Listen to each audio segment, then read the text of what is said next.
Welcome everyone to the Omniverse of Nick, and today we're getting into part 16 of What If Daryl Died Instead of Merle.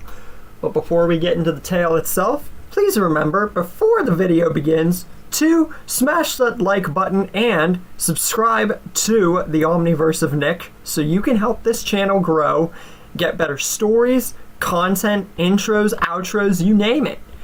And honestly, just help me out in general, help the channel out. Now, after you guys do all that stuff and tune in to today's episode, we can begin. Now, last episode, we covered the entrance into the Whisperers with a huge time skip and many changes and alterations, and discussing how the Whisperers would fare. Well, in this, we're going to discuss that.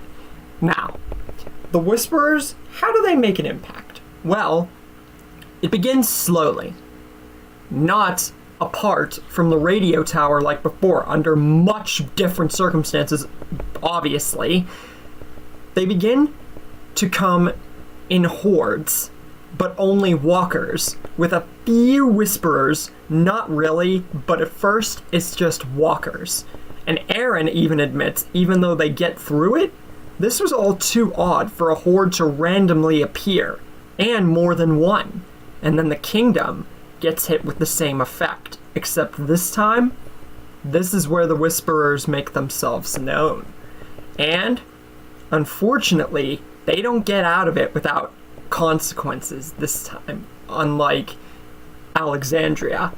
Benjamin is the unfortunate victim to replace Jesus as the first kill into the introduction of the Whisperers, leaving a vengeful Ezekiel to want to know more about these people, because it can't be walkers. There's no way. Unless somehow, some way, walkers learned how to use blades and hunt, these are killers. And they haven't got the masks or whatever, so they don't know. But he wants answers, and he wants justice for Benjamin. And Richard, being alive, makes the plan that he did originally whenever he was talking about the Saviors wanting to be a martyr and all that stuff, and the whole deal about luring him to the cabin, except this time Carol isn't there, and it's a much better constructed plan, and he's making it known to everybody, not just a select few, and says that this is the best way to, one, prove that these cannot be killers, and even if they are, it's a way to deal with them personally. Ezekiel agrees with this and hopes that it works. But the Whisperers, who we know they are, they're not going to be as, unaware of the plan as you might think. So whenever they are seemingly lured there with a bunch of walkers and everything, Richard presses the button, except it doesn't do anything. And then he presses it again, and again, and again, and it keeps doing nothing, because one of the Whisperers was put on to the plan, or knew that something was up, and cut the wires and the equipment holding the bombs in place. So they ain't going off. Ezekiel is for sure now that these are people. There's no way that walkers could just do this. And Richard says that, be that as it may, it's still a threat nonetheless. And there's only one surefire way to both prove that maybe somehow, some way the walkers just bit through it. Yeah. And they could just go to another area and try the plan again. Just gain some distance from walkers. So they go, find a bridge, and then they see who the killers are in person. And blades and all on the bridge. The Whisperers fully being introduced to the group. And Lydia getting apprehended. Now, Ezekiel, this calms him a little. On one hand, don't get me wrong, he wants nothing more than to put this girl in the ground like all the rest that they just killed. including the ones they killed back at his kingdom. But he figures just take her to Hilltop, figure out what's going on. So Lydia is questioned by the likes of Jesus and everyone there, and they're all trying to figure out what this is. Now Jesus, with his role at Hilltop and who he is, he tries to understand about Lydia, does take some force, but at least a little bit's known. She doesn't seem like she was truly... This wasn't her. This was someone else. And clearly others have put her up to it. So she might not be a true victim, but they don't know that yet. Other than that, everything's on the up and up. They're figuring stuff out. Soon enough, Woodbury is let known about the cause. And Merle talks to the town about it. Now, considering that this is 6 years that Merle has held on to Woodbury, making it 300 times better than any part of the story has given him, because they are freaking OP if the Savior arc didn't tell you anything. And this 6 years gives him closure, and them going to help out now is better than if they would have had to help like months or even a year to 2 years. So they decide to go get a big group and figure out what's going on. And when I'm talking big group, I mean every one of the strongest. Merle, Karen, Martinez, Rosita, Carl, Rick, Carol, Bob, Glenn, Abraham, Andrea, Lizzie, Sasha, Clara, Shumpert, David, Alan, Pete, Mika, Tara, Tyrese, Michonne, Alicia, and Maggie. That's a big group right there. And they all make their way towards Hilltop. Now, I bet you're wondering about a few things that I didn't probably mention. For one thing, what happens with Georgie's group? Well, this is before the Whisperer arc, and they meet Deanna at Alexandria and talk to her and her people specifically. And this conversation would go as you would expect. Deanna and Georgie, they would get along fine. Nothing would be how it was with Maggie, Rosita, and Enid and all them being skeptical of Georgie and everything else. And it would lead to the plans about a future and everything being very much so in good faith. Now, for the people who didn't go with them to Hilltop for the Whisperers and everything to figure out what's going on, and Lydia, I'll mention that now. First off, Gabriel is not at a state of mind where he has become a killer or a true full-fledged fighter. He's still in that season 5-6 mentality.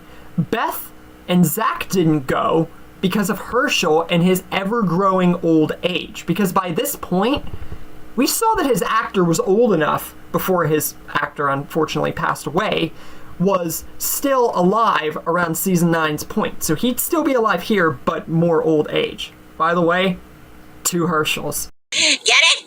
Did you guys get it? Anyway, aside from that, next we have Dwight and Sherry's, I never really mentioned what goes on with them in the series and not even talked about them. Well, now we're going to. See, with them, I was left at kind of a mixed package, because what happens with them could come in 2 scenarios. One, they end up going to Fear and just off on their own, since the Saviors were dealt with in the season 5 territory. They'd be off on their own, and Tina would just most likely die still. But with Dwight and Sherry, 2 things. They would either end up with Madison in Fear, which in many of my stories, if I have not mentioned what happens with them if no one goes to Fear, like Morgan or anything, the Clarks would basically just have their own storyline. I've mentioned it before. Or they would eventually find themselves at Hilltop, where they would reside permanently. Either way, for Dwight and Sherry, it doesn't really matter. So, let's just get into the big part. Merle and everybody and their big group coming to Hilltop and being told of the Whisperers and the Hordes and Lydia and everything, and for them to come check it out and help them out, because they could be in the mix of a big threat. They don't know yet. Merle introduces himself when they get there. Ezekiel does not reciprocate the emotion, and Merle goes and finds Lydia, who is captured and who has been interrogated, but fails to have come up with anything, truly valuable. You know, all he can think of is that she seemingly is a victim. Merle tries his own hand, and this would be a nice touch towards whenever Daryl interrogated people, which in this timeline he would have only done so with Randall. But Merle seeing Lydia reminds him of Gargiulio and just his past as a whole. Mainly, not only Gargiulio, but it reminds him of Daryl, the influence that he had on him, and how Daryl he could have been better. Much, much better. And we know that from the canonical storyline, and how much better he's become, and how he sees this girl truly, and Merle can truly pinpoint this as an actual victim. She's just not speaking up enough about it. She's not letting him know everything. And she does talk a little, but not enough to Merle's standing point. But he does agree that the people that she was with, they got to keep her far away from them. And Lydia, she's not really going to understand because she's still in that whisperer mentality, you know? Which was obviously what happened with Daryl and Merle, how they acted. You know, it's just influence, peer pressure. Andrea talks to Merle, and even though they're together for a long time at this point, she wonders about the plan and whether it's truly good for Lydia or not. But knowing the Saviors, how easily they were dealt with, they can deal with a bunch of people in masks hiding with the dead just fine. But they don't know yet. They don't know what's going to happen yet. Also, another thing. This would be the first story that I'm going to include Carl and Henry communicating and talking with each other, and Carl is the one instead of Benjamin who keeps Henry out of trouble. And obviously Carl's with Mika, Lizzie is by herself, but because of everything that's happened, Carl being around, stopping Henry from getting into trouble, this means that Henry and Lydia, for like probably the zillionth story, are not going to get together in the titular fashion. Also, the real big ball dropper that's going to stop them from being together in this story, for now, and possibly forever, don't really want to spoil anything major, is because Ezekiel still doesn't trust Lydia because, you know, the Whisperers killed his son, or, what he pretty much proclaimed as a son. The Whisperers then make their appearance at Hilltop. Gregory, still thinking he has power because he's frickin' Gregory, tries to talk them down and get them to leave or try to make a deal, but Jesus just kicks him straight in the face, and it would be even funnier if they were on a ledge, because it would be like when Simon pushed him off the ledge, except it would be Jesus kicking him off the ledge in a very cool Jesus fashion. Merle decides to talk to Alpha and the Whisperers firsthand, and, introduces himself, typical Merle fashion, blah, blah, blah, Merle Dixon, and says that they ain't coming here to get what they want. They're coming here to either say they surrender or they're gonna walk away right now because they're not getting Lydia back, and he can promise them that. Alpha doesn't like the fact of Merle's tone and the fact she's pretty much being taunted by Merle Dixon, and says if she was him, she would take very, very much consideration in rethinking what he just said. Because they came here to get Lydia back, and they ain't leaving, or there will be conflict. And this would be a twist of egos like Merle and Negan, except much different. So Merle decides to humor her, and goes down, and actually is prepared to have a full-fledged conversation with Alpha. And this would also be the first story that I've ever included Merle and Alpha face to face. How cool is that? We then get the little, twist with Francis and the baby and her dropping the baby. And then the hostages are Luke and Heath, who I've included before, because it was really the best way to go about it.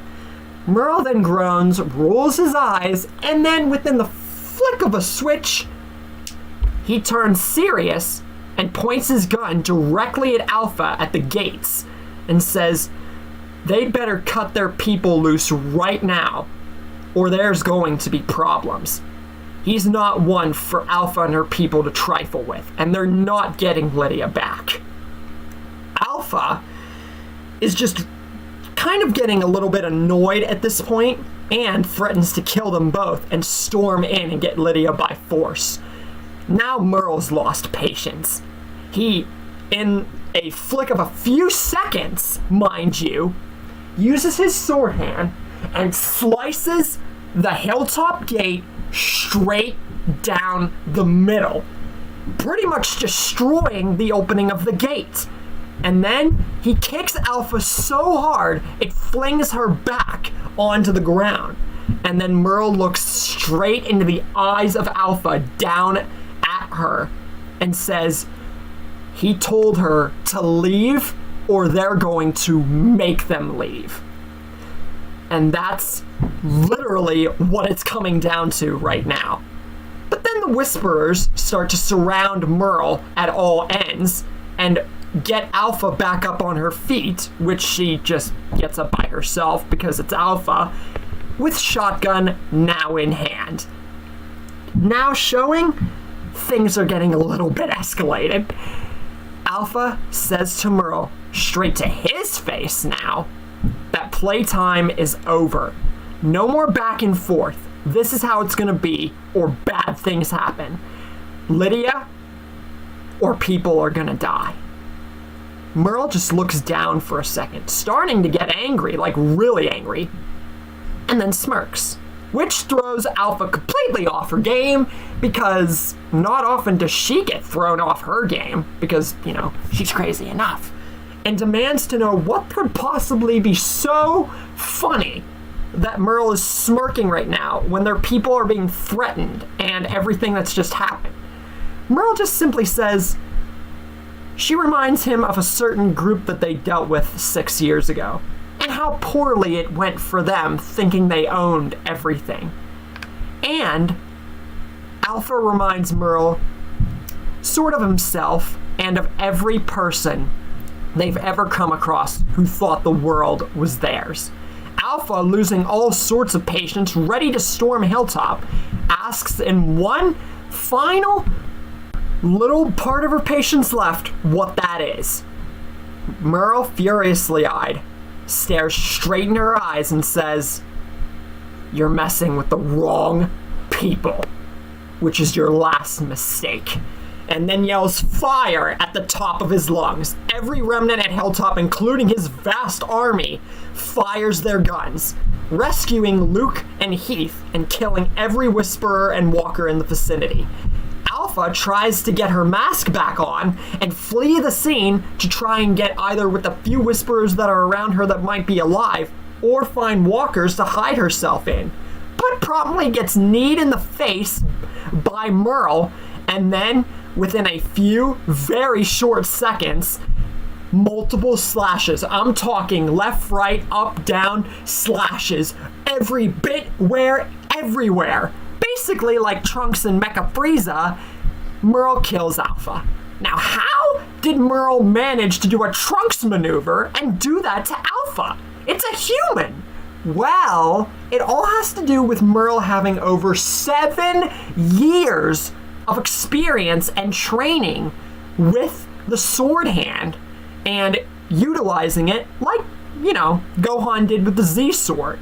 It just takes mastery of a certain weapon, which over 7 years would have given Merle way more than enough time to acclimate to using the sword hand. And now he lays at the gates, tired, bloody, because he sliced a human being into bloody pieces, but triumphant. The Whisperers here have been dealt with. Frances removes her mask, alive still, but she was shot, and now she doesn't know what's going to happen to her, what's going to happen to her baby, and why they haven't killed her yet. And she's obviously very confused at all this. But Merle says they're not going to kill her. He chose specifically to leave her alive because she didn't want to give up her baby, and he felt it wrong that they brought a baby out here to begin with, and he's glad that Alpha has now literally been cut down to size. But Lydia says that the battle is not won. There's still a lot more Whisperers.